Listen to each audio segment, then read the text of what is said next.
ജനം ടി വിയുടെ എല്ലാ പ്രേക്ഷകർക്കും വിഷു ആശംസകൾ. വിഷു ആശംസകൾ. ലോകമെമ്പാടുമുള്ള മലയാളികൾക്ക് ഓണം പോലെ തന്നെ ഗൃഹാതുരത ഉണർത്തുന്ന ഒരു ഉത്സവം കൂടിയാണ് വിഷു. ഈ വിഷു നാളിൽ നമ്മളുള്ളത് തിരുവനന്തപുരം കവടിയാർ കൊട്ടാരത്തിലാണ്. അതുകൊണ്ട് തന്നെ നമ്മളോടൊപ്പമുള്ളത് ഒരു അതിഥിയല്ല, ആതിഥേയാണ്. യാതൊരു വിധത്തിലുള്ള ഇൻട്രൊഡക്ഷൻസും ആവശ്യമില്ലാത്ത ശ്രീമതി അശ്വതി തിരുനാൾ ഗൗരി ലക്ഷ്മി ഭായി തമ്പുരാട്ടി. നമസ്കാരം അമ്മ. വിഷുവിനെക്കുറിച്ച്, ഓണത്തിനെക്കുറിച്ച് ഒക്കെ കൊട്ടാരവുമായി ബന്ധപ്പെട്ട ഓർമ്മകളൊക്കെ നിരവധി ആൾക്കാർ നിരവധി തവണ അമ്മയോട് ചോദിച്ചിട്ടുണ്ടെന്നുള്ളതറിയാം.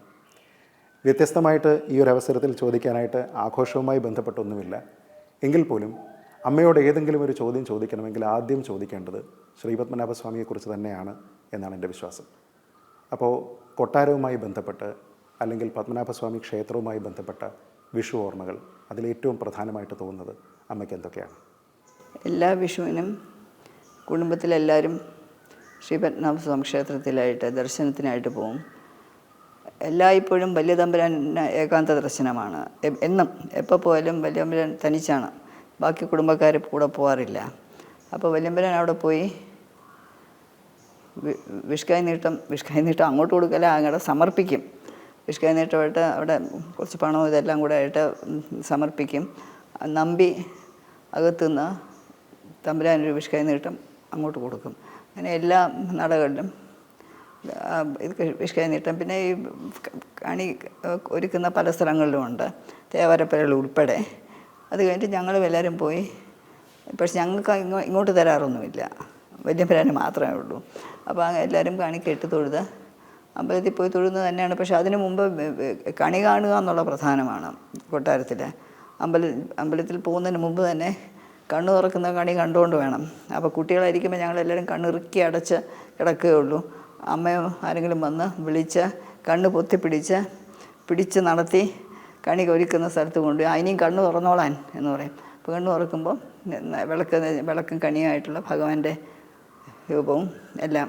അപ്പോൾ ഇപ്പോഴും കണി അതുപോലെ തന്നെ ഒരുക്കാറുണ്ട്.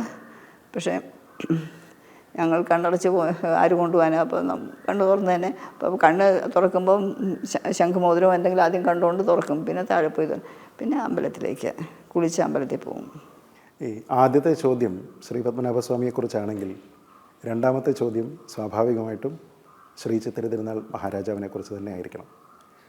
അമ്മയുടെ പൊന്നമ്മാവൻ എന്ന് വിളിക്കുന്ന ശ്രീ ചിത്തിര തിരുനാൾ, അദ്ദേഹവുമായി ബന്ധപ്പെട്ട് വിഷുവുമായി ബന്ധപ്പെട്ടുള്ള ഓർമ്മകൾ അല്ലെങ്കിൽ ഒരു കൈനീട്ടം കിട്ടിയതിൻ്റെ ഓർമ്മകൾ, അതൊക്കെ എനിക്ക് തോന്നുന്നത് ഒരു ഓർമ്മ എന്നതിനപ്പുറത്തേക്ക് എപ്പോഴും മനസ്സിലുണ്ടാകുന്ന ഒരു സ്മരണയാണ്. അതിനെക്കുറിച്ചിട്ടുള്ള ഓർമ്മകൾ.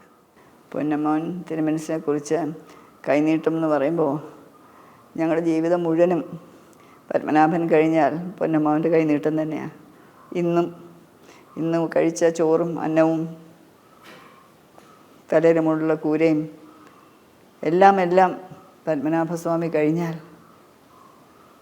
പൊന്നമ്മാവൻ്റെയാണ്. പൊന്നമ്മാവനും അമ്മൂമ്മയെ മറക്കാൻ പറ്റില്ല. അപ്പോൾ കൈനീട്ടം എന്ന് പറയുമ്പോൾ ഞങ്ങൾക്ക് നിത്യ കൈനീട്ടം. ഇന്നും അമ്മാവൻ തന്ന കൈനീട്ടമേ ഞങ്ങൾക്കുള്ളൂ, ഭഗവാൻ കഴിഞ്ഞു. പക്ഷേ സ്പെസിഫിക്കായിട്ട് പറയുകയാണെങ്കിൽ അതെ, അമ്പലത്തിൽ പോയിട്ട് വന്നു കഴിഞ്ഞാൽ ഞങ്ങളെല്ലാവരും പച്ചമുറി എന്നൊരു മുറിയുണ്ട് ഇവിടെ. ആ മുറിയിലാണ് ഓണത്തിനും വിഷുവിനും എല്ലാം ഞങ്ങളെല്ലാവരും കൂടി ഒരുമിച്ച് ഒത്തുകയറുന്ന. എല്ലാവരും അവിടെ വരും. അമ്മാവൻ ഒരു വെള്ളിത്തട്ടത്തിൽ എല്ലാവർക്കും മൂപ്പുമുറ അനുസരിച്ച് എല്ലാവർക്കും വിഷ്കായി നീട്ടം തരും. വെള്ളിത്തട്ടം തരില്ല, വെള്ളിത്തട്ടത്തിൽ തന്ന് അപ്പം തന്നെ ആഫീസർ വെള്ളിത്തട്ടം അങ്ങ് മാറ്റി അടുത്ത ആൾക്ക് വയ്ക്കും. ആദ്യം അമ്മാവൻ വിഷ്കായി നീട്ടം കൊടുക്കുന്ന അമ്മൂമ്മയ്ക്കാണ്. അമ്മൂമ്മയ്ക്ക് കൊടുത്ത് അമ്മൂമ്മയെ നമസ്കരിക്കും. അത് കഴിഞ്ഞിട്ടേ ബാക്കി ആർക്കും. അമ്മൂമ്മ പിന്നെ അമ്മാവൻ അങ്ങോട്ട് കൊടുക്കും. പിന്നെ അമ്മാവൻ ഞങ്ങൾക്ക് എല്ലാവരും ഇത് വാങ്ങിച്ച് നമസ്കരിക്കും. ഓരോരുത്തരുടെ ഗ്രേഡ് അനുസരിച്ചാണ് എമൗണ്ടും വരുന്നത്. ഇന്നും അതേ എമൗണ്ട് തന്നെയാണ്, അന്നത്തെ എമൗണ്ട് തന്നെയാണ് ഇന്നിപ്പോൾ അനിയനാണ് തരുന്നത്. അപ്പോൾ അങ്ങനെ പിന്നെ അതാണ്. പിന്നെ അത് കഴിഞ്ഞിട്ട് അമ്മാവനെ കാണാൻ ഒരുപാട് പേര് വരും. സ്റ്റാഫ് തന്നെ ഒരുപാട് പേരുണ്ട്. പിന്നെ ഓഫീസേഴ്സുണ്ട്, സ്പെഷ്യൽ ഗസ്റ്റ്, അങ്ങനെ ഉണ്ടെങ്കിൽ അവരെല്ലാവരും വാങ്ങിച്ചിട്ട് പോവും. പിന്നെ ഒരുമിച്ച് ഞങ്ങൾ ഊണ് കഴിക്കുക എന്നുള്ളതാണ്. ഒരു സദ്യയുണ്ട്. പക്ഷെ അമ്മാവൻ എല്ലാത്തിലും നിറഞ്ഞു നിൽക്കുന്നത് അമ്മാവൻ തന്നെയായിരുന്നു. എല്ലാത്തിലും പൊന്നമ്മൻ തന്നെയാണ് അറിഞ്ഞു തന്നത്. ഞാൻ തുടക്കത്തിൽ പറഞ്ഞത് വിഷു ഒരു കാർഷികോത്സവമാണ് എന്നാണ്. ഇന്ന് പലപ്പോഴും അത് പ്രതീകാത്മകമായി മാറുന്നില്ല എന്നൊരു സംശയമുണ്ട്. കാരണം നമ്മളിപ്പോൾ പലപ്പോഴും കാർഷിക വിഭവങ്ങൾക്ക് തന്നെ നമ്മുടെ നാട്ടിൽ ഷോർട്ടേജ് ഉണ്ട്. നമ്മൾ മറ്റ് സംസ്ഥാനങ്ങളെയൊക്കെ തന്നെ നമ്മൾ ആശ്രയിക്കേണ്ടി വരുന്നൊരു സാധ്യത കൂടിയുണ്ട്. അപ്പോൾ അങ്ങനെയുള്ള ഒരു സാഹചര്യത്തിൽ കൊട്ടാരത്തിലെ വിഷു എന്ന് പറയുന്നത് പ്രതീകാത്മകമായി മാറുന്നുണ്ട് എന്ന് തോന്നുന്നുണ്ടോ? ഈ കാർഷിക വൃത്തിയുമായി ബന്ധപ്പെട്ട് അതിൻ്റെ വിഭവങ്ങളുടെ ലഭ്യത മാത്രമല്ല, നേരെ മറിച്ച് പണ്ട് ഒരു പൂർണ്ണ അധികാരമുള്ള ഒരു തറവാട് അല്ലെങ്കിൽ ഒരു കൊട്ടാരം എന്ന നിലയിൽ നിന്ന് പിന്നീട് ഇന്നത്തെ ഒരവസ്ഥയിലേക്ക് മാറുമ്പോൾ പ്രതീകാത്മകമായി മാറുന്നു, ചടങ്ങുകൾക്ക് വേണ്ടിയിട്ട് വിഷു ആഘോഷിക്കുന്നു എന്ന രീതിയിലുള്ള ഒരു തോന്നൽ അമ്മയ്ക്ക് എന്തെങ്കിലും ഉണ്ടായിട്ടുണ്ടോ? ഇല്ല, അങ്ങനെ പ്രതീകാത്മകമായിട്ട് അന്ന് തോന്നിയിട്ടില്ല. എന്ന് വെച്ചാൽ ഞങ്ങളുടെ ഓർമ്മയിലുള്ള കാലം തൊട്ട് കൊട്ടാരത്തിലെ വിഷു സ്വകാര്യ സംഭവമായിരുന്നു. അത് അന്ന് ഇന്നും സ്വകാര്യ സംഭവമായിട്ട് തന്നെ വരികയാണ്. പിന്നെ കാർഷിക ഉത്സവം ആയിരുന്നു, എല്ലാം പാസ്റ്റ് ടെൻസ്. ശരിയാണ്, നമുക്ക് കൃഷിയാണ് ഏറ്റവും അത്യാവശ്യമായിട്ടൊരു ഉള്ള കാര്യം. എവിടെയാണെങ്കിലും നമുക്ക് കോടിക്കണക്കിന് രൂപ നമ്മളുടെ കയ്യിൽ കാണും. പക്ഷേ കൃഷിയില്ലെങ്കിൽ, കഴിക്കാനുള്ള വസ്തു ഇല്ലെങ്കിൽ നമുക്ക് റബ്ബറും ടെക്നോ പാർക്കും കമ്പ്യൂട്ടറും ഒന്നും കഴിക്കാനൊക്കില്ലല്ലോ. ആഹാരം തന്നെ വേണ്ടേ? അപ്പോൾ അതില്ലാതെ വരുമ്പോൾ കോടിക്കണക്കിന് രൂപ കൈവച്ച് വേണമെങ്കിൽ ഭക്ഷണം ഇരിക്കാം ലോകത്തിന്, ഈ ഒരു ട്രെൻഡ് മുമ്പോട്ട് പോവുകയാണെങ്കിൽ. പക്ഷേ കേരളത്തിൽ ഉള്ള കൃഷിയെപ്പറ്റിയൊന്നും ഞാൻ കൂടുതൽ പറയുന്നില്ല. പക്ഷേ നമ്മൾ അങ്ങോട്ട് പോകുമ്പോൾ എത്രയോ സ്ഥലങ്ങളും എത്രയോ വയലുകൾ അന്തർധാനം ചെയ്യുന്നു. അതിന് പകരം ഓരോ സൂപ്പർ മാർക്കറ്റുകളും പെട്രോൾ ബങ്കുകളും ഓരോ ഇൻസ്റ്റിറ്റ്യൂട്ട്സും ഒക്കെയാണ് അതിന് പകരം വരുന്നത്. കാണുമ്പോൾ വിഷമമുണ്ട്. വയലും കൃഷി സംരക്ഷിക്കേണ്ടത് അത്യാവശ്യമാണ്. അത് കഴിഞ്ഞ് മതി ബാക്കിയെല്ലാം എന്നാണ് എൻ്റെ ഒരു ചെറിയ മനസ്സിലുള്ള ഒരു ആഗ്രഹം. ഈ കാർഷിക മേഖലയുമായി ബന്ധപ്പെട്ട് തന്നെ പറയുമ്പോൾ വിഷുവിനല്ലാതെ ഓണത്തിന് ഇവിടെ ഗോത്രവിഭാഗത്തിൽപ്പെട്ട ആൾക്കാർ ഇവിടെ വന്ന് കാണിക്കയായിട്ട് അവരുടെ കാർഷിക വിഭവങ്ങളൊക്കെ സമർപ്പിക്കുന്ന ഒരു ചടങ്ങുണ്ട്. അത് ഇപ്പോഴും യാതൊരു വിധത്തിലുള്ള തടസ്സവുമില്ലാതെ ഇന്നത്തെ തലമുറയിലുള്ള ആൾക്കാരത് ചെയ്തു വരുന്നുണ്ട്. അപ്പോൾ ആ ഒരു പാരസ്പര്യം, ഇപ്പോൾ പണ്ട് കാലത്തുള്ള ആൾക്കാരൊക്കെ പറയുകയാണെങ്കിൽ ഈ മേലാളൻ കീഴാളൻ എന്നുള്ള ബന്ധം, അത് തമ്മിലുള്ള അന്തരം എന്ന രീതിയിലുള്ള പല സോഷ്യൽ ഇക്വേഷൻസ് ഒക്കെ വെച്ചിട്ട് ഇങ്ങനെ താരതമ്യം ചെയ്ത് പറയാറുണ്ട്. പക്ഷേ അങ്ങനെ വിമർശിക്കുന്ന ആൾക്കാർ പോലും ഒരുപക്ഷെ കാണാത്ത അല്ലെങ്കിൽ കണ്ടിട്ടും കണ്ടില്ല എന്ന് നടിക്കുന്ന രീതിയിലുള്ള ഇത്തരത്തിലുള്ള ചില ചടങ്ങുകൾ കൂടിയുണ്ട്. അപ്പോൾ അത് ഈ ഒരു അവസരത്തിൽ പ്രത്യേകിച്ച് ഈ കാർഷിക വിഭവങ്ങളെ പറ്റി പറഞ്ഞപ്പോൾ വിഷുവുമായിട്ട് നേരിട്ട് ബന്ധമില്ല എങ്കിലും അതിനെപ്പറ്റി ഓർത്തെടുക്കുന്ന സമയത്ത് ഇത്തരത്തിലുള്ള വിമർശനങ്ങളെ ഒക്കെ തന്നെ അമ്മ എങ്ങനെയാണ് കാണുക? വിമർശിക്കേണ്ടവർക്ക് വിമർശിച്ചാലേ പറ്റൂ. അവർക്കതൊരു ഹരമായിരിക്കും വിമർശിക്കുക എന്ന് പറയുന്നത്. അത് നടക്കട്ടെ, അത് ആ രീതിയിൽ നടക്കട്ടെ. പക്ഷേ ആദിവാസികൾ അല്ലെങ്കിൽ കാണിക്കാർ എന്ന് പറയുന്ന അവർ കൊണ്ടിരുന്നുണ്ട്, തീർച്ചയായിട്ടും കൊണ്ടിരുന്നുണ്ട്. ചിലപ്പോൾ അവർ ഓണം വിട്ടിട്ട് ചിലപ്പോൾ വരും എന്തെങ്കിലും കാര്യം പറയാൻ. അവർക്ക് പലപ്പോഴും ഒരു വിചാരമുണ്ട്, ഞങ്ങൾ വിചാരിച്ചാൽ അവരുടെ പ്രശ്നങ്ങൾക്ക് പരിഹാരം കിട്ടും. എത്ര നമ്മൾ പറഞ്ഞാലും അതവർക്ക് മനസ്സിലാവുന്നില്ല. നമുക്ക് അധികാരമൊന്നുമില്ല. നമ്മളെക്കൊണ്ട് അവരുടെ ആവശ്യങ്ങൾ, പിന്നെ അവരുടെ കാര്യങ്ങൾ പലരെങ്കിലും പറഞ്ഞു കൊടുത്തിട്ടുണ്ട്, പലരെ അവർ ബന്ധപ്പെടുത്തി കൊടുത്തിട്ടുണ്ട് എന്നുള്ളത് ശരിയാണ്. പക്ഷേ അവരെപ്പോൾ വന്നാലും ഒരു തേനോ കൊലയോ എന്തെങ്കിലും അവർ കൊണ്ടുവന്നിട്ടാണ് അവർ വരുന്നത്. പാവം, അങ്ങനെ വന്ന വലിയ സന്തോഷമാണ്. പക്ഷേ ഈയിടെയായിട്ട്, ഇപ്പോൾ വിഷുവുമായിട്ട് ബന്ധപ്പെട്ടതല്ല, പക്ഷേ ഈയിടെയായിട്ട് വളരെ ഒരു ഹൃദയസ്പർശമായിട്ടുള്ള ഒരു സംഭവം നടന്നു. ഇവരെപ്പോഴും പറയും ഇവർ രണ്ട് സഹോദരിമാരുടെ രണ്ട് താവഴിയാണെന്ന്. രണ്ട് സഹോദരിമാർ, ഒരു സഹോദരിയും കുടുംബവും കാട്ടിലേക്ക് പോയി, ഒരു സഹോദരിയും കുടുംബവും കടലിലേക്ക് പോയി. അവരെപ്പോഴും പറയും രണ്ട് സഹോദരിമാരുടെ മക്കളാണ്, ഞങ്ങൾക്ക് തമ്മിൽ ഒരുമിച്ച് ഒരുമിക്കണം. അങ്ങനെ നോക്കി കഴിഞ്ഞ ഒരു 10 ദിവസം മുമ്പേ കാട്ടിൽ നിന്നുള്ളവരെയും ഇവിടെ കൊണ്ടുവന്ന് കടലിൽ നിന്നുള്ള ധീവര അവർ വന്നു. 2 സെറ്റുകാരും കൂടെ കണ്ടു. എത്രയോ കാലം കഴിഞ്ഞിട്ട് അവർ ഒരു ഒത്തുകൂടലായിരുന്നു ഇവിടെ. അത് വളരെ നമുക്ക് തട്ടുന്നതാണ്. അപ്പോൾ ഈ കടലിലുള്ളവർ ഇവരെ വിളിച്ചിട്ടുണ്ട്, അവിടെ വരണം, നിങ്ങളെ സൽക്കരിച്ച് നിങ്ങൾക്ക് ആഹാരമില്ലെന്ന്. പലരും കടൽ പോലും കാണാത്ത പലരും ഉണ്ട്. അപ്പോൾ അവർ അങ്ങോട്ട് പോകുന്ന വിഷമമായിരിക്കും, കാട്ടിലേക്ക് പോകുന്ന ഇവർ തന്നെ പറഞ്ഞു ഇവർക്ക് വിഷമമായിരിക്കും. ഇവർ വളരെയധികം നാഗരികം ഉള്ള ആളുകളാണ്, മറ്റവരല്ല. അങ്ങനൊരു സംഭവം. It is really A huge experience. ശരിക്കും ഒരു ചരിത്ര സംഭവം ആണത്.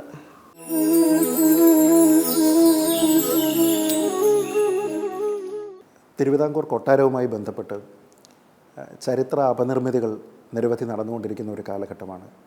എന്താണ് അതിൻ്റെ ഉദ്ദേശം എന്നതിനെപ്പറ്റി പലർക്കും നിക്ഷിപ്ത താല്പര്യങ്ങളൊക്കെ തന്നെ ഉണ്ടായിരിക്കാം. അതേപോലെ കൊട്ടാരത്തിൽ നിന്നുള്ള പ്രതിനിധികൾ ആരെങ്കിലും എന്തെങ്കിലും ചെയ്തു കഴിഞ്ഞാൽ, എന്തെങ്കിലും ഒരു പ്രസ്താവന വന്നു കഴിഞ്ഞാൽ, പൊതുസമൂഹത്തിലൊരു ഇടപെടലുണ്ട് എങ്കിൽ അതിനെയൊക്കെ തന്നെ വിവാദമാക്കുന്ന രീതിയിൽ, അതിനെ വളച്ചൊടിക്കുന്ന രീതിയിൽ, അങ്ങനെയൊക്കെ പല രീതിയിലുള്ള സാമൂഹ്യ മാധ്യമങ്ങളിലൊക്കെ പ്രചരണം നടത്തുന്ന ഒരു വലിയ വിഭാഗം ആൾക്കാരുണ്ട്. ഇത്തരത്തിലുള്ള ആൾക്കാരെ ഏത് പരിധിവരെ നമുക്ക് അവഗണിച്ച് മുന്നോട്ട് പോകാൻ കഴിയും? അല്ലെങ്കിൽ ഏതെങ്കിലും ഒരു സമയത്ത് നമുക്ക് ഇവർക്ക് മറുപടി കൊടുക്കേണ്ടതല്ലേ? ഇപ്പോൾ ഉദാഹരണത്തിന് അമ്മ തന്നെ ഹിസ്റ്ററി ലിബറേറ്റഡ് എന്നൊരു പുസ്തകം എഴുതി. അപ്പോൾ ആ പുസ്തകത്തിൽ പല അപനിർമ്മിതികൾക്കുള്ള ഒരു മറുപടി എന്ന രീതിയിൽ കൂടിയാണ് ഞാൻ ആ പുസ്തകത്തിനെ വായിച്ചത്. അതേപോലെ പല സംഭവങ്ങൾ ഇങ്ങനെ ഉണ്ടായിക്കൊണ്ടിരിക്കുകയാണ്. ഏറ്റവും അടുത്ത് ആറ്റുകാൽ പൊങ്കാല നടക്കുന്ന സമയത്ത് ആ ഭാഗത്തേക്ക് പോയത് പോലും വിവാദമാക്കാനായിട്ട് ആൾക്കാർ ശ്രമിക്കുന്നുണ്ട്. അപ്പോൾ ഇതിനെ പൂർണ്ണമായിട്ട് നമുക്ക് അവഗണിച്ചുകൊണ്ട്, കണ്ടില്ല എന്ന് കരുതിക്കൊണ്ട് മുന്നോട്ട് പോകാൻ കഴിയുമോ? അതോ ഇതിനൊക്കെ തന്നെ ഒരു മറുപടി കൊടുക്കേണ്ടുന്ന ഒരു സാഹചര്യം കൂടി ഉണ്ടോ? കേട്ടില്ല എന്ന് വിചാരിക്കുകയാണ് ഏറ്റവും നല്ലത്. ഈ ആറ്റുകാൽ പൊങ്കാല എത്രയോ വർഷമായിട്ട് ഞങ്ങൾ പോകുന്നതാണ്. ഇതേ സംഭവം എത്രയോ വർഷമായിട്ട് ഇവിടുത്തെ കൗൺസിലാണ്. അതിൽ പാർട്ടി ആണല്ലോ, പാർട്ടി പീപ്പിളാണല്ലോ, പാർട്ടി കൗൺസിലേഴ്സ്. അത് ഏതെല്ലാം പാർട്ടിയാണെന്ന് അവർ അന്വേഷിച്ച് നോക്കട്ടെ, ഏതെല്ലാം പാർട്ടിയിലെ ആളുകളാണ് കൗൺസിലേഴ്സെന്ന്. അപ്പോൾ അവർ വന്നാണ് വിളിക്കുന്നത്. എത്രയോ വർഷമായിട്ട് ഞങ്ങൾ പോകാറുണ്ട്. അവരാണ് ഒരു ജീപ്പ് ഇത്രയും ദൂരം നടക്കണ്ട, പൊള്ളുന്ന വെയിലാണ് എന്ന് അവരാണ്. ഞങ്ങൾ പറഞ്ഞിട്ടില്ല ജീപ്പ് വേണമെന്ന്, ഞങ്ങൾ പറഞ്ഞിട്ട് ജീപ്പ് അലങ്കരിക്കണമെന്ന്, ഞങ്ങൾ പറഞ്ഞിട്ടില്ല ഞങ്ങൾ അങ്ങനെ കൊണ്ടുപോകണമെന്ന്, ഇതൊന്നും ഞങ്ങൾ പറഞ്ഞിട്ടില്ല. അതിനെപ്പറ്റി ഇത്രയും വേദന ഉള്ള ആളുകളുണ്ടെങ്കിൽ അവർ നേരിട്ട് ആ കൗൺസിലേഴ്സിൻ്റെ ഒക്കെ പറഞ്ഞ് അടുത്ത കൊല്ലം തൊട്ട് വിളിക്കാതിരിക്കട്ടെ, അവർക്ക് പറയാമല്ലോ അത്. പിന്നെ ഭഗവാൻ കൃഷ്ണനെ പോലും ഓരോരുത്തർ അപവാദം പറഞ്ഞതല്ലയോ. അപ്പോൾ ആരെങ്കിലും പറയും, ഇനി അവരെ വിചാരം അവർ ഭഗവാൻ കൃഷ്ണനാണെന്ന്. അല്ല, അങ്ങനെയല്ല. പക്ഷേ എല്ലാ കാലത്തും ഓരോരുത്തരെ ശൂന്യം പറയുക എന്നുള്ള ഒരു പ്രവണത പലപ്പോഴും ഉണ്ട്. അങ്ങനെ ഒരു പ്രവണത ഉണ്ട്. ഞാൻ ഫേസ്ബുക്കിലില്ല. അപ്പോൾ ഫേസ്ബുക്കിൽ പറഞ്ഞ പല പല കാര്യങ്ങളും ഞാൻ അറിഞ്ഞിട്ടില്ല എന്നുള്ളതാണ് അതിലത്തെ കാര്യം. അപ്പോൾ അതുകൊണ്ട് എനിക്കൊന്നും അതിനൊരു പ്രത്യേകിച്ചൊരു എന്താ പറയുക, ഒന്നും പറയേണ്ട ആവശ്യം വന്നിട്ടില്ല. പിന്നെ പറയേണ്ട ആരാ പറയുന്നതെന്നൊക്കെ എൻ്റെയൊക്കെ പറഞ്ഞു തന്നിട്ടുണ്ട്, കണ്ടവർ പറഞ്ഞിട്ടുണ്ട് ആരെല്ലാമാണ് ഏതെല്ലാം രീതിയിലാണ് ഉള്ള ആളുകളാണ് പറയുന്നത്. ശരി, നേരത്തെ പറഞ്ഞ പോലെ അവർക്ക് അങ്ങനെ പറയുമ്പോൾ ഒരു ചാരിതാർത്ഥ്യമുണ്ട്, ഒരു സന്തോഷമുണ്ട്, അല്ലെങ്കിൽ സംതൃപ്തി ഉണ്ടെങ്കിൽ അവർ പറയട്ടെ, സാരമില്ല. എനിക്കതിൽ ഒരു പ്രശ്നവുമില്ല. അവർ പറഞ്ഞുകൊണ്ട് പോട്ടെ. എൻ്റെ കുടുംബത്തിലെ എല്ലാവരെയും പറ്റി അങ്ങനെ പറയാറില്ല. കൂടുതൽ എന്നെ പറ്റി പിന്നെ എൻ്റെ മകനെ പറ്റിയൊക്കെയാണ് ഞങ്ങൾ രണ്ടുപേരാണ് ഏറ്റവും കൂടുതൽ പറഞ്ഞിട്ടുള്ളത്. It is all right. പറയുന്നവർ പറയും, കുറച്ച് കാലം പറയും, പിന്നെ വേറെ എന്തെങ്കിലും പറയുമായിരിക്കാം. അതിനെപ്പറ്റി കൂടുതൽ വിഷമിക്കണമെന്ന് എനിക്ക് തോന്നുന്നില്ല. നമ്മളൊരു തെറ്റും ചെയ്തിട്ടില്ലല്ലോ, അതുകൊണ്ട് പിന്നെ അവർ പറഞ്ഞോട്ടെ. ഇത്തരത്തിലുള്ള അപവാദ പ്രചരണങ്ങളോ അല്ലെങ്കിൽ വിവാദമുണ്ടാക്കാനുള്ള ശ്രമമോ ഒക്കെ തന്നെ ഒരു ഭാഗത്ത് ഇങ്ങനെ തകൃതിയായിട്ട് നടക്കുന്ന സമയത്തും മറ്റൊരു ഭാഗത്ത് ആൾക്കാരുടെ ഒരു വലിയ സ്നേഹം, അതൊരു വലിയ അളവിൽ ഇന്നും ലഭിക്കുന്നുണ്ട്. നമ്മൾ അങ്ങനെ നോക്കിക്കഴിഞ്ഞാൽ അധികാരമില്ലാത്ത ഒരു രാജകുടുംബമാണ്, ഒരു ടൈറ്റുലർ കിങ് ആണ് അവിടെയുള്ളത്. പക്ഷേ പോകുന്ന സ്ഥലത്തെല്ലാം തന്നെ ആൾക്കാരുടെ യാതൊരു വിധത്തിലുള്ള, ഇങ്ങോട്ടൊന്നും പ്രതീക്ഷിച്ചിട്ടല്ല, പക്ഷേ അത്രത്തോളം സ്നേഹം അങ്ങോട്ട് തരുന്ന ഒരു സാഹചര്യമുണ്ട്. അതിനോടൊപ്പം തന്നെ രാജ്യത്തിൻ്റെ തന്നെ ഏറ്റവും വലിയൊരു ആദരവ് ഈ അടുത്തിടെ അമ്മയെ തേടിയെത്തിയിരിക്കുന്നു. അതേപോലെ തന്നെ അമ്മയുടെ ചേച്ചിയുമായി ബന്ധപ്പെട്ട് ഇരട്ടി മധുരം എന്ന് പറയാവുന്നത് പോലെ മറ്റൊരു ഗവൺമെൻറ്റിൻ്റെ ഒരു ആദരം കിട്ടിയിരിക്കുന്നു. അതും ഏകദേശം ഒരേ സമയത്ത് രണ്ടാൾക്കാർക്കും ഉണ്ടാകുന്നു. അപ്പോൾ ഇത്തരത്തിലുള്ള കാര്യങ്ങൾ കിട്ടുന്ന സമയത്ത് പത്മനാഭസ്വാമിയോടുള്ള ഏറ്റവും വലിയ ഭക്തി കൊണ്ടാണത് ലഭിക്കുന്നത് എന്നുള്ളൊരു വിശ്വാസം മനസ്സിലുണ്ട് എന്നുള്ളതറിയാം. പക്ഷേ എങ്കിലും അങ്ങനെയുള്ള ആദരവുകളെ, ആൾക്കാരുടെ സ്നേഹത്തിനെയൊക്കെ എങ്ങനെയാണ് നോക്കിക്കാണുക? ഇദ്ദേഹം പറഞ്ഞത് വളരെ ശരിയാണ്. 10 പേര് മോശമായിട്ട് പറയുമ്പോൾ 90 പേര് സ്നേഹവും ആദരവും ഈ പോകുമ്പോൾ കിട്ടുന്ന, അത് ശരിക്കും അനുഭവിച്ചാലേ അറിയാൻ നോക്കൂ. അത്ര ആ രീതിയിലാണ് ആളുകളുടെ ഒരു സ്നേഹവും ആദരവും. അത് പറഞ്ഞറിയിക്കാൻ പറ്റുന്നില്ല, ആ രീതിയിലാണ്. അത് വലിയൊരു ഭാഗ്യമല്ലേ. ഇന്നിപ്പോൾ രാജ്യഭാരം ഇല്ല, അങ്ങനത്തെ അവകാശങ്ങളോ അധികാരങ്ങളോ ഒന്നുമില്ല, എന്നിട്ട് പോലും ഇത്രമാത്രം അവർ ഒരിത് കാണിക്കുന്നു എന്ന് പറയുമ്പോൾ അത് ശരിക്കും പൂർവികന്മാർക്ക് പൂർവികന്മാർ നമുക്ക് വേണ്ടി ഒരു വലിയൊരു നിധി തന്നതുപോലെ അത് ഗുഡ് വിൽ, ആളുകളുടെ ഗുഡ് വിൽ, അത് ശരിക്കും അതൊന്ന് ഭഗവാന്റെ അനുഗ്രഹം, പത്മനാഭൻ്റെ അനുഗ്രഹം, രണ്ട് കൈ കൊണ്ടും നിറഞ്ഞ ഹൃദയത്തോടുകൂടി അത് വാങ്ങിക്കുകയാണ്. ഒരുപാട് നന്ദി, ഒരുപാട് സ്നേഹം അങ്ങോട്ടുണ്ട്, ഒരുപാട് സന്തോഷം. അപ്പം അതൊക്കെ ഇല്ലേ. അപ്പോൾ പിന്നെ മറ്റേത് നമ്മൾ വിചാരിക്കുന്നുണ്ട് ഇത്രയും നമുക്ക് കിട്ടുന്നില്ലേ. ഒരുപാട് ഇദ്ദേഹം തന്നെ, ഞാൻ ഒരിക്കൽ ഒരു ഫേസ്ബുക്കിൽ എനിക്ക് ഫേസ്ബുക്കിൽ വന്നാണെന്ന് തോന്നുന്നു, ഞാൻ ഫേസ്ബുക്ക് കാണാറില്ലല്ലോ. അപ്പോൾ ഒരാൾ എനിക്ക് എടുത്ത് അയച്ചു തന്നു. അപ്പോൾ നോക്കി പെട്ടെന്ന് ഇദ്ദേഹമാണ്. ഞാനത് മുഴുവൻ കേട്ടു. ഇന്നലെയോ മെനിഞ്ഞാന്ന് പോലെ ഞാൻ ഒന്നുകൂടെ കേട്ടു. അതെ, അപ്പോൾ എത്ര കരുണയോടുകൂടിയാണ് പറഞ്ഞിരിക്കുന്നത്. അപ്പോൾ പിന്നെ അതൊക്കെ പോരെ. ഒരുപാട് സന്തോഷമുണ്ട്. ഞങ്ങൾ ഒരുപാട് ഭാഗ്യം ചെയ്തവരാണ്. ഒരുപാട് ഇങ്ങനെ നമ്മളെപ്പറ്റി ഒരു ഇത് പറയുന്നുണ്ടായിരുന്നല്ലോ ഒരുപാട് പേര്. ഇത്രേ പറയാനുള്ളൂ. ലോകത്തിലെല്ലാവർക്കും നന്മ വരട്ടെ, അവർക്കും നന്മ വരട്ടെ. അവർ എന്ത് പറഞ്ഞാലും അവർക്കും ഭഗവാൻ നന്മ കൊടുക്കട്ടെ എന്ന് മാത്രം. വിദ്യാഭ്യാസം എന്നതിന് എത്രത്തോളം പ്രാധാന്യമാണ് പണ്ട് കാലം മുതൽ തന്നെ ഈ കൊട്ടാരത്തിൽ നൽകിയിരുന്നത്, പ്രത്യേകിച്ച് സ്ത്രീകളുമായി ബന്ധപ്പെട്ട്? നമുക്കറിയാമല്ലോ, ഈ സ്ത്രീകളുടെ ഒരു വിദ്യാഭ്യാസം എന്നതിനെയൊക്കെ തന്നെ ഒരു പുരോഗമന പ്രസ്ഥാനങ്ങളുടെയൊക്കെ നേട്ടമായിട്ടൊക്കെ പലപ്പോഴും പറയുന്നതാണ്. പക്ഷേ ഇവിടെ കൊട്ടാരത്തിൽ രാജഭരണം ഉണ്ടായിരുന്ന സമയത്ത് പോലും സ്ത്രീകൾക്ക് ഉന്നത വിദ്യാഭ്യാസം ലഭിക്കണം എന്നുള്ളൊരു നിർബന്ധ ബുദ്ധി അന്നേ തന്നെ ഈ കൊട്ടാരത്തിൻ്റെ DNA-യിൽ തന്നെ ഉണ്ടായിരുന്നു. അപ്പോൾ അതെങ്ങനെയാണ് ഒരു കൾച്ചറിൻ്റെ ഭാഗമായിട്ടുണ്ടായത്? അന്നുണ്ടായിരുന്ന ഒരു കാഴ്ചപ്പാട് എന്തായിരുന്നു? അതെ, വിദ്യ അഭ്യസിക്കുകയാണല്ലോ വിദ്യാഭ്യാസം. അത് ഞങ്ങൾക്കൊക്കെ ഇവിടെ വെച്ച് തന്നെയായിരുന്നു. സ്കൂൾ തീരുന്നവരെ, SSLC പരീക്ഷ എഴുതി കഴിയുന്നത് വരെ കവടിയാറിൽ വെച്ചാണ് ഞങ്ങൾ 3 പേരും, ജ്യേഷ്ഠത്തിൽ പോയും തിരുനാൾ, ഇന്നത്തെ വല്യമ്പരാൻ എൻ്റെ അനുജൻ മൂലം തിരുനാളും ഞാനും ഇവിടെ തന്നെയാണ് പഠിച്ച. ട്യൂട്ടേഴ്സ് വന്ന് പഠിപ്പിക്കുകയൊക്കെ ചെയ്തു. പിന്നെയാണ് ഞങ്ങൾ കോളേജുകളിൽ പോയത്. ജ്യേഷ്ഠത്തിൽ ഞാനും വിമൻസ് കോളേജിലും അനുജൻ മാർവാനൂസിലും. ഞങ്ങളുടെ കുട്ടികളൊക്കെ നേരത്തെ സ്കൂളുകളിൽ തന്നെ പോയി. പക്ഷെ ഞങ്ങൾ ഇത്തരം പേര് ഇങ്ങനെ തന്നെയാണ് പഠിച്ചത്. അത് ഒരു സൈഡ്. വളരെ വിദ്യാഭ്യാസത്തിൻ്റെ കാര്യത്തിൽ വളരെ ശ്രദ്ധ ഉണ്ടായിരുന്നു. പിന്നെ സ്ത്രീ വിദ്യാഭ്യാസം മലയാള നാട്ടിൽ ഒരു കാലം വരെ മരുമക്കത്തായം തന്നെയായിരുന്നല്ലോ. അപ്പോൾ ആ മരുമക്കത്തായം ആകുമ്പോഴത്തേക്ക് സ്ത്രീയുടെ ഒരു പൊസിഷൻ നല്ലതായി മാറും. സ്ത്രീ ഒരു സൗകര്യത്തിനോ ഒരു ആസ്വാദനത്തിനോ അല്ലെങ്കിൽ ഒരു ഉപയോഗിക്കാനായിട്ടുള്ളൊരു വസ്തു അല്ലെങ്കിൽ വീട്ടു ജോലിക്ക് അങ്ങനെ അല്ല, സ്ത്രീക്ക് ഒരു സ്ഥാനം ഉണ്ടായിരുന്നു.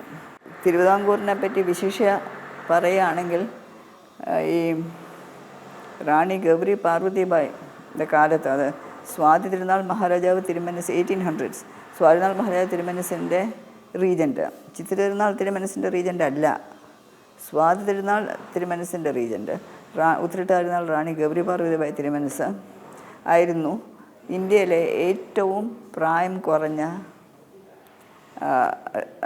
റാണി, റീജൻ്റായിരുന്നു റാണി. പിന്നെ അവിടുത്തെ കാലത്ത് തന്നെ ഈ എഡ്യൂക്കേഷന് വേണ്ടി, വിദ്യാഭ്യാസത്തിന് വേണ്ടി വളരെ ശക്തമായിട്ടുള്ള ഒരുപാട് കാര്യങ്ങൾ ചെയ്തിട്ടുണ്ട്. അതിലൊന്നാണ് 1817 the re edict on education എന്ന് പറഞ്ഞ് ഉള്ള റീ എഡിക്റ്റ് പ്രൊമൽഗേറ്റ് ചെയ്തത്.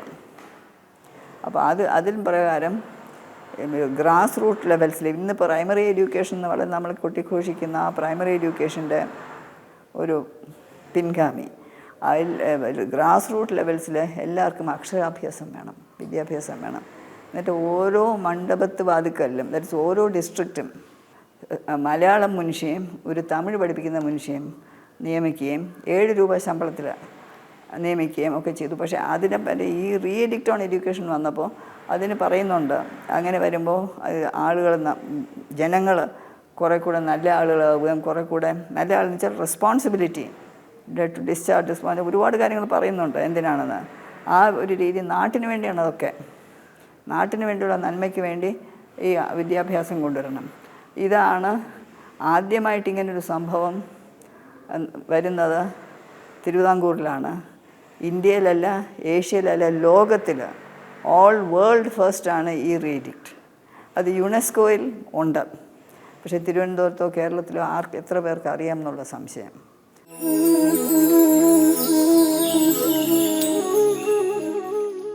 വിദ്യാഭ്യാസം എന്ന് പറയുന്നത് ഈ കൊട്ടാരത്തിൻ്റെ ഒരു DNA ഉണ്ട് എന്ന് പറഞ്ഞതുപോലെ അമ്മയെ കാണുമ്പോൾ എന്ന് മാത്രമല്ല, തിരുവിതാംകൂർ കൊട്ടാരത്തിലെ ആരെ കാണുമ്പോഴും ആ DNA ഒരു പ്രധാനപ്പെട്ട ഒരു ആസ്പെക്റ്റായിട്ട് തോന്നിയിട്ടുള്ളത് ലാളിത്യമാണ്, സിംപ്ലിസിറ്റി. അത് നമ്മുടെ വസ്ത്രധാരണ രീതിയിലാണെങ്കിലും മറ്റെല്ലാ കാര്യങ്ങളിലും വളരെ വലിയ ലാളിത്യം ഉണ്ട്. എനിക്കിത് പറയുന്ന സമയത്ത് പ്രേക്ഷകരോട് കൂടി പറയാനുള്ള ഒരു കാര്യം, മുമ്പ് ഒരു തവണ ഞാനിവിടെ കുടുംബമായിട്ട് വന്നു. അപ്പോൾ ആ സമയത്ത് എൻ്റെ മോളുണ്ട്. മോളോട് പറഞ്ഞതുപോലെ ഒരു പ്രിൻസസിനെ കാണിക്കാൻ വേണ്ടിയിട്ട് ആണ് ഞാൻ കൊണ്ടുപോകുന്നത് എന്ന്. അമ്മയ്ക്ക് ഓർമ്മയുണ്ടാവും, അന്ന് വന്ന് അമ്മയെ കണ്ടപ്പോൾ എൻ്റെ മോള് പെട്ടെന്ന് പറഞ്ഞത്, ഇതാണോ പ്രിൻസസ്? ഒരു ഗോൾഡൻ ക്രൗണില്ല, വെൽവെറ്റ് പിന്നെ ഡ്രസ്സില്ല, വലിയ ഗോഡിയായിട്ടുള്ള ഓർണമെൻറ്റ്സ് ഇല്ല, ഒരു ഗോൾഡൻ ഷൂ പോലും ഇല്ലല്ലോ എന്നാണ് പറഞ്ഞത്. അപ്പോൾ അങ്ങനെ ഒരു അന്ന് അമ്മ പറഞ്ഞത് തന്നെ എനിക്ക് ഓർമ്മയുണ്ട്, ദൈവമേ പ്രിൻസസിനെ കാണാൻ വന്ന കുട്ടിക്ക് അവസാനം ആൻറ്റി ക്ലൈമാക്സ് ആയിപ്പോയല്ലോ എന്ന്. അപ്പോൾ ഈ ഒരു ലാളിത്യം എന്ന് പറയുന്നത് എല്ലാവിധ അധികാരങ്ങളുള്ള സമയത്തും എല്ലാവിധ അധികാരത്തിൻ്റെ ആ ഒരു പുറത്തേക്ക് അതിൻ്റെ ആ ഒരു മോടി കാണിക്കാനുള്ള എല്ലാവിധ സാധ്യതകളെന്നുണ്ടായിട്ടും അതിനെ യാതൊരു രീതിയിലും ഉപയോഗപ്പെടുത്തുന്നതിന് വേണ്ടിയിട്ട് കൊട്ടാരം ശ്രമിച്ചിട്ടില്ല. നേരെ മറിച്ച് ജനോപകാരപ്രദമായിട്ടുള്ള നിരവധി കാര്യങ്ങൾ ചെയ്യുന്നതിന് വേണ്ടിയിട്ട് ഒരു ഭക്ഷ്യക്ഷാമം ഉണ്ടാകുന്ന ഒരു അവസരമുണ്ട് എങ്കിൽ അതിനെ എങ്ങനെ മറികടക്കാം എന്ന രീതിയിലത്തേക്കൊക്കെ വളരെ വിഷണറിയായിട്ട് ചിന്തിച്ചിരുന്ന ഒരുപാട് രാജാക്കന്മാരുള്ള ഒരുപാട് ഭരണാധികാരികളുള്ള ഒരു കുടുംബം. ഈ ലാളിത്യം എന്ന് പറയുന്നത് എങ്ങനെയാണ് ഈ കൊട്ടാരത്തിൻ്റെ ഒരു ഭാഗമായി തന്നെ മാറിയതും ഇന്നും അത് അതേ രീതിയിൽ തന്നെ തുടരാൻ സാധിക്കുന്നതും? അതൊരു വിഷമം പിടിച്ച ചോദ്യമാണ്. പക്ഷേ ലാളിത്യത്തിൻ്റെ മൂർത്തിഭാവമായിരുന്നു പൊന്നമ്മാവൻ, ഇവൻ അമ്മുമ്മ സുധർമായിട്ട്. അപ്പോൾ അവരെയൊക്കെ കണ്ടാണ് ഞങ്ങൾ വളർന്നത്. ഞങ്ങളെല്ലാവരും തന്നെ വളർന്നത് അങ്ങനെയാണ്. പിന്നെ സ്വതവേ മലയാളിയുടെ ജീവിത രീതി ലാളിത്യമുള്ളതല്ലേ, ഇന്നാണല്ലോ മാറിയത്. അല്ലെങ്കിൽ പ്രഭുവാണെങ്കിലും സാധാരണ ഒരു കൂലിക്കാരനാണെങ്കിലും എല്ലാവരും ഒരു ഇലയിലാണ് കൊണ്ടുകൊണ്ടിരുന്നത്. നിലത്തിരുന്നാണ് ആഹാരം കഴിച്ചുകൊണ്ടിരിക്കുക. ഇന്നും ഞങ്ങൾ നിലത്തിരുന്നാണ് ആഹാരം കഴിക്കുന്നത്. ഇന്നും വസ്ത്രങ്ങളാണെങ്കിലും ആഭരണങ്ങളാണെങ്കിലും എത്ര വിശ്വസിക്കുമെന്ന് എനിക്കറിയാൻ വയ്യ. പക്ഷേ ഞങ്ങളുടെ കാര്യം പറയുകയാണെങ്കിൽ ഞങ്ങൾക്ക് വളരെ കുറച്ച് വസ്ത്രങ്ങൾ ആണ് ഉണ്ടായിട്ടുള്ളത്. നല്ല വസ്ത്രങ്ങളെന്നൊക്കെ പറയുന്നത് പട്ടുപാവാട ഒക്കെ വളരെ കുറവാണ്, വളരെ കുറവാണ്. അതൊരു ഫുൾ സാരി വാങ്ങിച്ച് മുറിച്ച് 2 പാവാടയായിട്ട് അപ്പോൾ ഇത്രയും പൊക്കം നമുക്കില്ലല്ലോ. അപ്പോൾ ടക്കിട്ടാണ്. അപ്പോൾ നമ്മൾ പൊക്കം കൂടുമ്പോൾ ഓരോ ടക്ക് അഴിക്കും. അപ്പോൾ നമ്മൾ ഫുൾ ഗ്രോൺ ആവുന്നിടയിൽ ഈ പാവാട കീറുന്നില്ല, അന്ന് പണ്ട് കീറുകയുമില്ല. അപ്പോൾ അങ്ങനെ ഉള്ള അതുകൊണ്ടാണ് അമ്മാവൻ തിരുമനസ് അക്കയും എന്നെയും വിളിച്ച് ഒരു ദിവസം ഓഫീസ് റൂമിൽ വിളിച്ചിട്ട്, എനിക്ക് നിങ്ങളുടെ ഒരു ചോദ്യം ചോദിക്കാനുണ്ട്, നിങ്ങൾക്ക് പറയാൻ പറ്റുമോ? അപ്പോൾ ഞങ്ങൾക്ക് അറിയാമേ എന്താ ചോദ്യം എന്ന്. ഞങ്ങൾ നിന്ന് നോക്കിയപ്പോൾ ചോദിച്ചു, നിങ്ങൾക്കൊരു വലിയ സ്വത്വം എന്താണെന്ന് പറയാമോ എന്ന്. ഞങ്ങൾ ഉടനെ ഒരു നിമിഷം പോലും ചിന്തിക്കാതെ പട്ടുപാവാട എന്ന് പറഞ്ഞത് അതുകൊണ്ടാണ് പറഞ്ഞത്. പിന്നെ കൊടുക്കാതെ അങ്ങനെ പോയി, പിന്നെ വേറെ ഇതിലേക്കായി. അപ്പോൾ അങ്ങനെയാണെങ്കിലും ആഭരണമാണെങ്കിലും ഒരുപാട് ആഭരണമൊന്നും അന്നും ഇന്നുമില്ല. ആഭരണമുള്ളതൊക്കെ പത്മനാഭനുണ്ട്, ഒരുപാട് ആഭരണങ്ങൾ. പക്ഷെ നമുക്ക് വ്യക്തിപരമായിട്ട് കാര്യമായിട്ട് ഒരുപാട് ആഭരണങ്ങളില്ലായിരുന്നു. സ്വർണത്തിൻ്റെ വില ദിനേ കുതിച്ചു മുകളിലേക്ക് പൊയ്ക്കൊണ്ടിരിക്കുകയാണ്. ഒരു പവന് ഇന്നൊരു 1,00,000 രൂപയിൽ കൂടുതലായി. കേരളത്തിലെ ആളുകൾക്ക് സ്വർണ്ണഭ്രമം നല്ലോണമുണ്ട്. അവർ അത് നിർത്തണം എന്ന് ഈ വിഷുവിൻ്റെ അന്ന് ഞാൻ അവർക്ക് അഭ്യർത്ഥിക്കുകയാണ്, ഇനിയും സ്വർണം വാങ്ങിക്കാൻ നോക്കല്ലേ. കല്യാണത്തിനൊരു മസ്റ്റായിട്ട് സ്ത്രീധനമേ മോശം, വളരെ മോശം. ഇനി ആരെങ്കിലും പറയുന്നത് ഞാൻ അങ്ങോട്ട് പറയുകയാണെങ്കിൽ ഞങ്ങളാരും സ്ത്രീധനം വാങ്ങിച്ചിട്ടുമില്ല, ആരും കൊടുത്തിട്ടുമില്ല. ഞങ്ങളുടെ സമുദായത്തിലില്ല അങ്ങനൊരു സംഭവം, അത് വേറൊരു കാര്യം. അപ്പോൾ ഈ സ്വർണം വാങ്ങിച്ച ആളുകൾ നശിക്കുക, കുടുംബങ്ങൾ നശിക്കുക. അപ്പോൾ ഈ സ്വർണ്ണഭ്രമം ഒന്ന് കുറയ്ക്കാനായിട്ട് ഈ അവസരം, ഈ വിഷു ഇനിയും സ്വർണം വാങ്ങിക്കേണ്ട എന്ന് ആളുകൾ തീരുമാനിക്കുമെങ്കിൽ ഒരുപാട് കണ്ണുനീര് കുറയ്ക്കാം. നമ്മൾ ഈ ഒരു സൗഹൃദ സംഭാഷണം എന്ന് പറയാം, ഇത് അവസാനിപ്പിക്കുന്നതിന് മുമ്പ് ജനം ടി വിയുടെ പ്രേക്ഷകരോട് ഇപ്പോൾ ഈ പറഞ്ഞിരിക്കുന്ന സ്വർണ്ണവുമായി ബന്ധപ്പെട്ടുള്ളതൊരു വലിയ സന്ദേശമാണ്. അതൊരു പക്ഷേ വിഷുവേളയിലല്ല എങ്കിൽ പോലും അവർക്ക് പ്രാക്ടീസ് ചെയ്യാൻ പറ്റുന്ന ഒരു കാര്യമാണ് ഇത്തരത്തിലുള്ള ഭൗതികമായിട്ടുള്ള കാര്യങ്ങളോടുള്ള വലിയൊരു ആസക്തി കുറയ്ക്കുക എന്ന് പറയുന്നത്. ഈ ഒരു വേളയിൽ നമ്മുടെ ജനം ടി വി പ്രേക്ഷകരോട് അമ്മയ്ക്ക് കൊടുക്കാനുള്ള വിഷു ആശംസ എന്തായിരിക്കും? നമ്മളെല്ലാം ഒന്നുകൂടെ നന്നാവണം എന്നാണല്ലോ ആഗ്രഹിക്കുന്നത് എല്ലാം. അപ്പോൾ ഭഗവാന്റെ അനുഗ്രഹം കൊണ്ട് ഈ വിഷുവിനെക്കാട്ടിലും കുറേ കൂടെ നല്ല വിഷു ആവട്ടെ അടുത്ത വിഷു എന്ന് നമുക്ക് ആഗ്രഹിക്കാം. ആളുകൾക്ക് കുറേ കൂടെ സമാധാനവും സന്തോഷവും സന്മനസ്സുമൊക്കെ വരാനായിട്ട് ഈശ്വരാനുഗ്രഹം ഉണ്ടാകട്ടെ എന്ന് മാത്രം പറയാനേ ഉള്ളൂ. സ്വന്തമായതെല്ലാം രാജ്യം തന്നെയും ശ്രീപത്മനാഭന് സമർപ്പിച്ച് പത്മനാഭൻ്റെ ദാസനും പിന്നീട് സേവനിമാരുമൊക്കെ ആയിട്ടുള്ള ഒരു വലിയ പാരമ്പര്യത്തിൻ്റെ ഏറ്റവും അവസാന കണ്ണികളിൽ ഒരാളാണ് ഇന്ന് നമ്മളോടൊപ്പമുള്ളത്. ഞാൻ ആദ്യം പറഞ്ഞതുപോലെ അതിഥിയായല്ല, നേരെ മറിച്ച് നമ്മുടെ ആതിഥേയായിട്ട്. ഈ ലാളിത്യം, ഈ ഒരു വിനയം എന്ന് പറയുന്നത് തന്നെയാണ് ഈ കുടുംബത്തിൻ്റെ മുഖമുദ്ര. ഈ ഒരു വിഷു ദിവസം നമുക്ക് അമ്മയെ തന്നെ ഈ ഒരു സൗഹൃദ സംഭാഷണത്തിന് ലഭിച്ചതിന് ശ്രീപത്മനാഭനോടുള്ള നന്ദിയും സ്നേഹവും ഹൃദയത്തിൽ സൂക്ഷിക്കുന്നു. അമ്മ, വലിയ നന്ദി, വലിയ സന്തോഷം. സന്തോഷം.